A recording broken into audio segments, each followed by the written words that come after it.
ለትምህርት መነሻ የሚሆነኝ ጥቅስ የሚገኘው በኦሪት ዘፍጥረት ምዕራፍ 9 ቁጥር 9 ላይ የሚገኘውን ነው። እግዚአብሔር ከአባቶቻችን ጋር በየዘመኑ የገባው ቃል ኪዳን አለ። የተማማለው የምህረት ኪዳን የምህረት መሐላ አለ እግዚአብሔር ከአባቶቻችን ጋር። ይሄ ከአዳም ጊዜ ጀምሮ እግዚአብሔር ለምህረት የተናገራቸው ቃላት አሉ። አዳም በሰራው ስህተት ባጠፋው ጥፋት ይቀጣ ዘንድ የሚገባው ስለነበረ እግዚአብሔር መሐሪነት ብቻ ሳይሆን ፈታይነቱም ገንዘቡ ስለሆነ በመሐሪነቱ አንጻር ፈታይነቱም ስላለ ፍርድም የሚችል አምላክ የሚጠነቅቅ አምላክ ነውና ሊቀጣ የሚገባውን ይቀጣል፣ ሊምር የሚገባውን ደግሞ ይምረዋል ማለት ነው። እንደ ፈታይነቱ ብቻ ሳይሆን እንደ መሐሪነቱም ነው ይቅር ያለን እንጂ እንደ ፈታይነቱ ብቻ ቢፈርድብን ኖሮ ያ የሞት ሞትን አሰጥቶ ከርስት አውጥቶ ሊያኖር የሚችል ኃጢአት ነው የነበረው። ምክንያቱም አስቀድሞ እግዚአብሔር ተናግሯል። ይህንን በበላችሁ ጊዜ የሞት ሞትን ትሞታላችሁ ነው እንጂ ያለው ብትሞቱም አድናችኋለሁ ብሎ አልተናገረም እግዚአብሔር። ስለዚህ በፈታይነቱ ከተናገረው ቃል የተነሳ ነው። መሐሪነቱ ደግሞ ምንም እንኳን ቢናገርም ያንን ትቶ እግዚአብሔር የተናገረውን ቃል እንደገና መልሶ ትቶ የሰው ልጆች መዳን የሚያስደስተው አምላክ በመሆኑ እንደገና ለአዳም የምህረት ቃል ኪዳን ሰጥቶት እንመለከታለን። ይሄ ከኦሪት ዘፍጥረት ምዕራፍ 3 ከቁጥር 23 ጀምሮ አዳም ከኛ እንዳንዱ ሆነ ከሚለው ጀምሮ እግዚአብሔር ከአዳም ጋር ምህረትን እያደረገ ነው ማለት ነው። ወደ አዳምን ፍለጋ መሄዱ በራሱ እግዚአብሔር ለአዳም ምህረትን እንዳሰበለት ነው የሚያሳየው። ምክንያቱም ለዲያብሎስ ስላልተደረገለትም ቀድሞ ለካደው ቀድሞ ለወደቀው ለሰይጣን ይህ ስላልተደረገለት እግዚአብሔር በሰኮና ቢሲ እያሰማ በአቅመ ቢሲ ነው የመጣው ወደ አዳም። በአቅሙ በመጠኑ በመለኮታዊ ባህሪው በመለኮታዊ ግብ አይደለም የተገለጠው። በሰኮና ቢሲ እያሰማ ድምፀ ቢሲ እያሰማ በአቅመ ቢሲ ወደ አዳም መጥቷል ማለት ነው። በገነት መካከል ስትመላለስ ድምፅህን ሰማሁ። ሰማይ እኮ ቃለ ከእንዝታቸው ውስጥ ገነት ነው የሚለው። በገነት እጽዋት መካከል ስትመላለስ ሰማሁ ነው። እግዚአብሔር እንደ ሰው ከወዲያ ወዲህ ሲመላለስ ዳናው ይሰማ ዘንድ እግዚአብሔር ሰው አይደለም። በእውነት የብርሃንን ዳና ማን ይሰማዋል? የነፋስንስ ድምፅ ማን ሊሰማው ይችላል? ምናልባት ነፋስ ባህሩን ሲገስጽ ዛፉን ሲያናውጥ ሊሰማ ይችል ይሆናል እንጂ የነፋስ አሰረትነቱን አይታወቅም። ዱካን ነው አይባልም፣ ድምፁም አይሰማም። እግዚአብሔር ከነፋስ ይልቅ ይረቃል፣ ከብርሃንም ይልቅ ይፈጥናል እግዚአብሔር። ስለዚህ ድምፅን ሰማሁት ሊባል ይችላልና አልነበረም።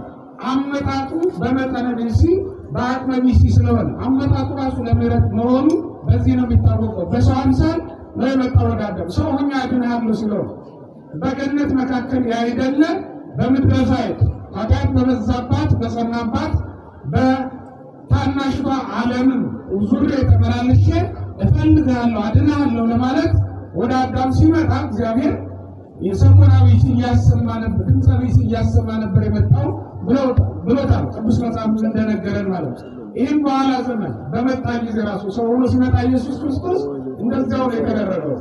በሉቃስ ወንጌል ምዕራፍ 15 ቁጥር 11 ላይ እንደምንመለከተው የጠፋውን በግ አዳምን ፍለጋ እግዚአብሔር ወደ ዓለም እንደመጣ ነግሮናል። የመጣበትን ዓላማ ሲናገር የጠፋውን ፍለጋ ነው የመጣው ብሏል። እዚህ ዓለም ላይ 100 በጎች ኖረውት እነዚያ 100 በጎች ጥበቃ የመጣ አይደለም እግዚአብሔር። እንዲያውም 99ን ትቼ መጣሁ ነው ያለው። ያ ማለት 99 በጎች ቅዱሳን መላእክት ናቸው። እነማን ናቸው? ንገሩ። እነማን ናቸው? መላእክት ናቸው። 99 ነገድ ስለነበራቸው ነው 99 በጎች የተባሉት። ስንት ነገድ? 99 ነገድ ስለነበራቸው 99 በጎች ተብለው ተጠርተዋል። እነዚህ ቢኖሩትም አንዱን በግ ፍለጋ ግን ወደ ዓለም መጥቷል ኢየሱስ ክርስቶስ። ወደ ዓለም የመጣው አምላክ 99 እያሉት አንዱን ፍለጋ ነውና የመጣው። በግ የጠፋበት ሰው ከወዲያው ተመላልሶ እንዲፈልግ ተመላልሶ ፈለገው። ቢታንያ የወጣበት ጊዜ ነበረው፣ ኢየሩሳሌምም የሄደበት ጊዜ ነበረው፣ ናዝሬትም ገሊላን እየተመላለሰ የፈለገበት ጊዜ ነበረው። ይህንን የሚያሳየው ክርስቲያኖች እግዚአብሔር የጠፋውን በግ ፍለጋ ይጓዝ ስለነበረ በዚያ ሁሉ የተመላለሰው ከሀገር ሀገር መዞር፣ ቦታ መቀየር፣ ምግብ ማሻሻል፣ ፈልጎ አይደለም፣ የጠፉትን ፍለጋ ነበር። እንዲህም ተብሎ ነው የተጻፈው፣ የሰው ልጅ ክርስቶስ በመጣ ጊዜ እንደ በግ እረኛ እንደሌለው በግ የሚቅበዘበዝ ነበር ነው የሚለው እና እረኛ ለሌለው ዓለም እረኛ ሆኖ ስለመጣ አንድ ቦታውን አይደለም የፈለገው ማለት ነው። እንዲህ ባለ መንገድ የምህረት ቃል ኪዳን እየገባ ነበረ ከሰው ልጆች ጋር። ከዛች ጊዜ ጀምሮ አዳም ከሳተንባት ከበደለባት ጊዜ ጀምሮ መጸጸቱን አውቆ አዳም ኃጢአቱን ገና ሳይናገራት እግዚአብሔር መጸጸቱን አውቆ ነበር ማለት ነው። አላበጀውም አጠፋው ብሎ በልቡ አስቦ ስለነበረ ያችን የልቡን ምኞት ሀሳብ ያችን በጎ ሀሳቡን ምክንያት አድርጎ ነው አላበጀውም ማለቱን ምክንያት አድርጎ እግዚአብሔር ወደ ገነት እሱን ፍለጋ መምጣት ፈልጓል ማለት ነው። በዛ መንገድ መጣ። በኋላም በኖህም ዘመን ቅድም የጠቀስኩላችሁ ዘፍጥረት 9 ከቁጥር 1 ጀምራችሁ ስትመለከቱ እግዚአብሔር እንደገና ምድርን ይቅር እንዳላት ያሳያል። ያ እንደገና የተደረገው ምሕረት ከጥፋቱ በኋላ ዓለም ከጠፋ በኋላ እንደገና ለአዳም የገባው ቃል ኪዳን ነው። ለምን የገባለት ብዙ ተባዙ ምድርንም ሙሏት ብሎ ለአዳም የገባለት ቃል ኪዳን መልሶ ሰጠው። ለዚህ ምልክት ዳግመኛ እንዳያጠፋት ከመዳግም እያማስናለሁ ብሎ ዳግመኛ እንዳላጠፋት እዘከር ኪዳኔ ቃል ኪዳኔ አስባለሁ ነው ያለው። ለኖህ ቃል ኪዳን ሲገባለት ያ ቃል ኪዳን ደግሞ በምልክት የተደረገ ነበረ። ምልክቱም ተወጽ ቀስቴ ውስጥ ደመና ነው። ቁጥር 16 ላይ ስትመለከቱ ዘፍጥረትን ምዕራፍ 9 ቁጥር 16 ማለት ነው። ከደመና ቀስቴ ትወጣለች ወይም ምልክት በደመናው ላይ አሳያለሁ ነው። ሊቃውንቱ ይህንን 7 ያላት ደመና ተጋርዳ ነበር ብለውታል። ለኖህ እግዚአብሔር ቃል ኪዳኑን ሲያጸናለት ያሳየው ምልክት እንደዚያ ነበር። ቀስት የተባለችው ያች ናት ማለት ነው። የእግዚአብሔር ቤተሰቦች በቀስት የተመሰለች ወይም ደግሞ የተጠራችው ቀስቴ ብሎ የጠራት እመቤታችን ቅድስት ድንግል ማርያምን ነው። አሁን በቀስት የተመሰለችበት ምክንያት አዳም ቀስቱን ይይዛል። ለእርቅ ሲሄድ ወይም ለሰላም ሰው ለመገናኘት ሲፈልግ ደጋኑን ወደ ራሱ ያዞረዋል፣ ወተሩን ደግሞ ወደ ሰውየው ያዞረዋል ይላል። ይሄ የሰላም ሲሆን የአደም ዘመን ሲሆን ደግሞ ደጋኑን ወደ ተቃራኒ ጎን ነው የሚያዞረው። ወተሩን ወደ ራሱ ያዞረውና ቀስቱን ለመወርወር እንዲመቸው አድርጎ ይሄዳል ማለት ነው። እግዚአብሔር እኛን እንደታረቀን ለማሳየት ደመና በዞረ ጊዜ የተደረገችው ምልክት ደጋን ሆና ነው የተሰራችው። መነሻዋ ከምድር ነው። የምትታየው ደግሞ የተሳለችው ደግሞ በሰማይ ላይ ነው። እመቤታችን ቅድስት ድንግል ማርያምን ትመስላለች የተባለችው ለዚህ ነው። ድንግል ማርያም መነሻዋ ከምድር ነው። ባህሪዋ ወይም ደግሞ ክብሯ ግን እንደ ሰማያውያን መላእክት ነው። እንደ መላእክት ቅድስት ንጽሕት ናት። እንደ ሰው ልጆች ደግሞ ከሰው የተገኘች ዘመን የሚቆጠርላት ሆና እናትና አባቷ እገሌና እገሊት ናቸው ተብሎ የሚነገርላት ሆና ተገኝታለች ማለት ነው። ከእገሌ ከአባቷ ከእገሊት ከእናቷ ተብሎ የሚጠራላት የሚነገርላት መሆኗ ይታወቃል። የእግዚአብሔር ቤተሰቦች ይሄ ነው ከምድር ላይ ተተክላ በሰማይ ላይ መሰሏ የሚያሳየው ይሄንን ነው። ያ ደግሞ የእርቅ ምልክት ሆኖ ቃል ኪዳን ሆና የምህረት ቃል ኪዳን ተብላ እንድትጠራ አድርጓታል ማለት ነው። ሊቃውንቱ ይህንን ቅዱስ ኤፍሬም በውዳሴ ማርያም፣ አባ ጊዮርጊስ በአርጋኖንና በሌሎቹም ድርሳናቶቹ የተረጎሙት እንዲሁም ቅዱስ ያሬድን ጨምሮ ሌሎቹም ሊቃውንት ማለት ነው ደመና እመቤታችን ቅድስት ድንግል ማርያም እንደሆነች ይናገራሉ። እንተማማን ንጹሕ ዝናብ የሚባለው ኢየሱስ ክርስቶስ ነው። ደመና ደግሞ የተባለ የምትጠራው እመቤታችን ቅድስት ድንግል ማርያም ናት ማለት ነው። ደመና ኖህ፣ ደመና ኤልያስ እየተባለች ትጠራለች። ደመና ኤልያስ የሚያሰኛት የደረቀውን ምድር የምታለመልም ትንሽ ደመና ከውቅያኖሱ አቀርታ ስትሄድ ታይታ ስለነበረ ነው በኤልያስ ዘመን። ያ የደረቀው ምድር ደግሞ የለመለመው ያቺ ትንሿ ደመና በቀዳችው ውሃ ነው። ትንሿ ደመና በመጽሐፍ ቅዱስም የተገለጠችው ታናሽ ደመና ተብላ ነው። የኤልያስ ደቀ መዝሙር ታናሽ ደመና ከውቅያኖስ ውሃ ቋጥራ ስትሄድ አያለው ብሎ ነው የተናገረው። ታናሽ ደመና የተባለችው ድንግል ማርያም ናት። ታናሽነቷን አባ ሕርያቆስን ዘንስት መራት አንቲ ብሎ ያነሳታል። ታናሽ ብላቴና አንቺ ነሽ ይላታል። ታናሽን ብትሆኝ ግን ታላቁን የተሸከምሽ አንቺ ነሽ ይላታል። ታናሽ ሆና ሰማይና ምድር የማይጠቀልሉትን ይዛለች። ይህም ምን አሰኝቷታል? ጥበት ከስፋት ጋር እንደምን ያለ ነው ብለው ሊቃውንቱ እንዲያደንቁ አድርጋለች ማለት ነው። ጠባብነቷ በአጭር ቁመት በጠባብ ደረት የተወሰነች መሆኗ ነው። ስፋቷ ደግሞ ሰማይና ምድር እንኳን የማይሸከሙትን መሸከም መቻሏ ነው። በእርግጥም ያስደንቃል። ከሰማይ ትስባለች፣ ግን ደግሞ በሰማይና በምድር መካከል ትኖራለች። ይሄ ይገርማል በእውነት ክርስቲያኖች።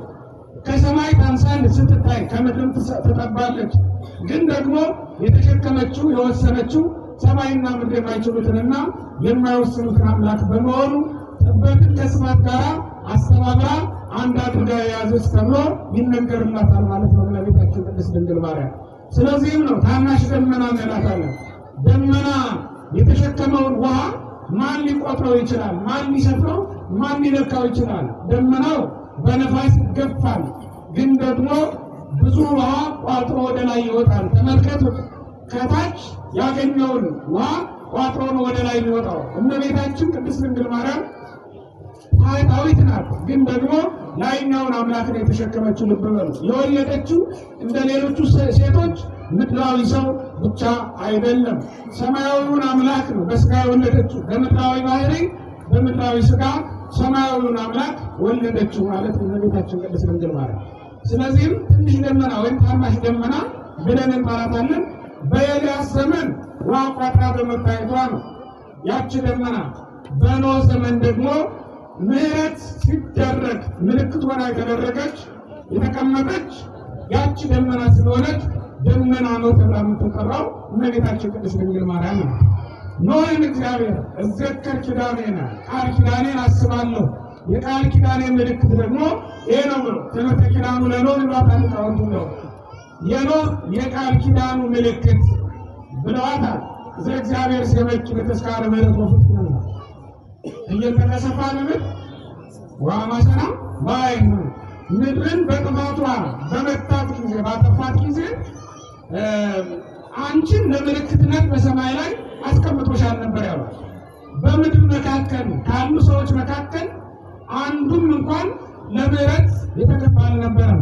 እመቤታችን ቅድስት ድንግል ማርያም ግን ያ ለአባቶቻችን የተገባው ቃል ኪዳን ይፈጸምልን ዘንድ ምልክት ሆና ተገኝታለች ማለት ነው። ልብ በሉ ክርስቲያኖች፣ ክርስቶስ በምድር ላይ ተወልዶ የሚሰራውን ስራ በሙሉ የተነገረው ትንቢት በጠቅላላው ከእመቤታችን ውጭ የተነገረ አይደለም። ምክንያቱም ዝናብ መጣ ብንል ከደመና ጋር ነው። ልብ በሉ፣ ደመና አልቦ ዝናብ መጥቶ ስለማያውቅ ነው። ያለ ደመና ዝናብ ተልኮልን ስለማያውቅ ነው። እሱን ስንዴ ብንለው መስዋዕት ብለን ብንጠራው እመቤታችን ቅድስት ድንግል ማርያምን ምድር አድርገን ነው። ያለ ምድር የበቀለች የስንዴ ቅንጣት ስለማትገኝ ነው። የስንዴ ቅንጣት ሞታ ፈርሳ በሱሳ ብዙ ሆና የምትነሳው እኮ ወገኖች ምድር እስካለች ድረስ ነው። መጀመሪያ እግዚአብሔር በቃሉ ምድር እንድታበቅል ባደረገ ጊዜ አስቀድሞ ምድርን ስለፈጠረ እኮ ነው። ስለዚህም ድንግል ማርያምን ምድር እንላታለን፣ እሱን ደግሞ ንጹሕ ስንዴ እንለዋለን ማለት ነው። ምክንያቱም መስዋዕት ሆኖ የቀረበልንና የታረቅንበት እሱ ስለሆነ ነው፣ ኢየሱስ ክርስቶስ ነው። እሷን ሰማይ ካላል እሱን ፀሐይ ማለት እንደምን እንችላለን ወገኖች? ክርስቶስን ፀሐይ ነው ብሎ የሚያምን ሁሉ ድንግል ማርያምን ሰማይ ካላለ በስተቀር ያለ ሰማይ የሆነ ፀሐይ አትገኝም፣ የለችም። በሰማይ ላይ ነው የምናያት። ኢየሱስ ክርስቶስን የአጥቢያ ኮከብ እንለዋለን፣ ኮከበ ጽባሕ ብለን እንጠራዋለን። የማለዳ ወይም የአጥቢያ ኮከብ ብለን የምንጠራው እኮ ድንግል ማርያም ሰማይ ስለሆነችልን ወገኖች። ስለዚህም የተነገረው ተስፋ ድነት የነገረ ድነት ትንቢት በጠቅላላው የተቆጠረው ሱባኤ የሚደርሰው እመቤታችን ቅድስት ድንግል ማርያም እስካለችበት ዘመን ድረስ ነው ወገኖች። ያለ እመቤታችን የተነገረ የነገረ ድነት ትንቢት የለም። የተፈጸመው በእሷ ስለሆነ እሷን አልፎ የሚሄድ ምንም አይነት ትንቢት የለም። ለዚህም ነው ኪዳነ ምሕረት የምንላት። ምሕረታችን ወይም እሱ እኮ ነው ምሕረት ሆኖ የተሰጠን ወይም እግዚአብሔር ይቅር እንዳለን የምናውቀው ሰው ሆኖ የእኛን ባህሪ አድርጎ በመካከላችን ስናገኘው ያን ጊዜ የምሕረት ቀን ደረሰና ምን ይላል ቅዱስ ዳዊት? እስመ ጊዜው ውእቱ ከመ ትስብእት ይላል በመዝሙር 102 ቁጥር 13 ላይ ስንመለከት የምሕረት ጊዜ ደርሷል ነው። የምሕረት የይቅርታ ዘመን ደርሷል። የይቅርታ ዘመን መድረሱን እኮ ያወቅነው እግዚአብሔር ሰው ሆኖ በመካከላችን ስናገኘው ግን ያገኘነው መባይ ዘመን የልኩ የምናገኘው እመቤታችን እቅፍ ላይ ነው።